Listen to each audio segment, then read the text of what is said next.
صحابہ کرام جو قرآن کریم کی تفسیر کا عملی نمونہ، انہوں نے نبی پاک کی تعظیم کیسے کی کہ لعاب وہ زمین پر گرنے نہ دیں، اپنی ہتھیلیوں پر روک دیں۔ وضو کا پانی زمین پر گرنا نہ دیں، اپنے ہتھیلیوں پر روک دیں۔ بغیر وضو کے رسول اللہ سے مصافحہ نہ کریں۔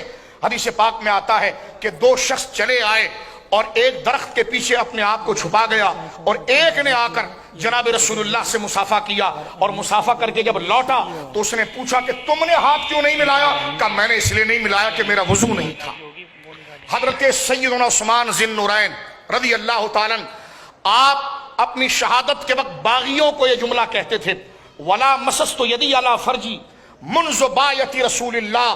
فرمائے لوگوں سنو، جب سے میں نے اس دائیں ہاتھ سے حضور سے ہاتھ ملایا ہے تو میں نے اس کسی ایسے مقام پر یہ ہاتھ نہیں رکھا جس کے ذکر کو مکروہ جانا جاتا ہے، جس کے ذکر کو پسند نہیں کیا جاتا۔ یہ آداب ہے صحابہ کرام کے کہ بغیر وضو کے کبھی مصافحہ نہ کرنا۔ حضور سید عالم صلی اللہ علیہ وسلم، یہاں تک کہ حدیث پاک میں آتا ہے اونٹنیوں کا دور تھا، سواریاں اونٹوں پر ہوتی تھی، کچروں پر ہوتی تھی۔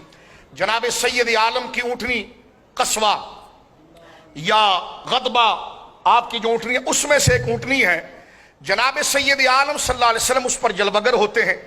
ایک صحابی کی باقاعدہ ڈیوٹی ہے کہ وہ جب حضور کہیں پر ٹھہر جائیں تو وہ اونٹنی کے اوپر سے اس کی کرسی کجاوا وہ اتار کر رکھ دیں، اور جیسے ہی سید عالم صبح کے وقت کوچ کرنے کا ارادہ کریں تو ایک صحابی کی باقاعدہ ڈیوٹی تھی جناب کہ وہ کجاوے کو رکھیں اور روانہ ہو جائیں۔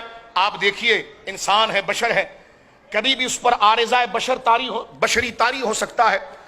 رات کے وقت اس صحابی پر غسل واجب ہوا، انہوں نے ایک دوست سے کہا یار مجھے پانی دستیاب نہیں ہو رہا ہے، صبح حضور اپنے وقت پر نکلیں گے، تم نے کجاوا کس دینا ہے اور رسی سے باندھ دینا ہے۔ جناب سید عالم صبح کے وقت جب اس کجاوے پر تشریف فرما ہوئے تو بیٹھنے کے ساتھ فرمایا آج یہ کسی اور نے باندھا ہے۔ فرمایا اس کی سیٹنگ بتا رہی ہے کہ آج اس کو باندھا کسی اور نے، رکھا کسی اور نے۔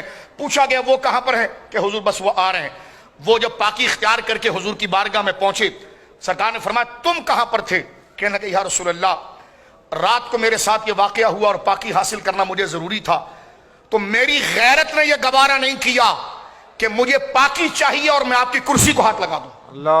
تو آپ اندازہ لگائیے حضرات صحابہ کرام کی عزت و توقیر کا۔ سرکار یہ بھی کہہ سکتے تھے کہ جب تیمم کر کے تو نماز پڑھ سکتا ہے تو تیمم کر کے کرسی پر ہاتھ کیوں نہیں لگاتا؟ لیکن آپ اندازہ لگائیے، ثابت ہوا کہ جملہ فرائض فرو ہیں، اصل الاصول بندگی استاجبر کی ہے۔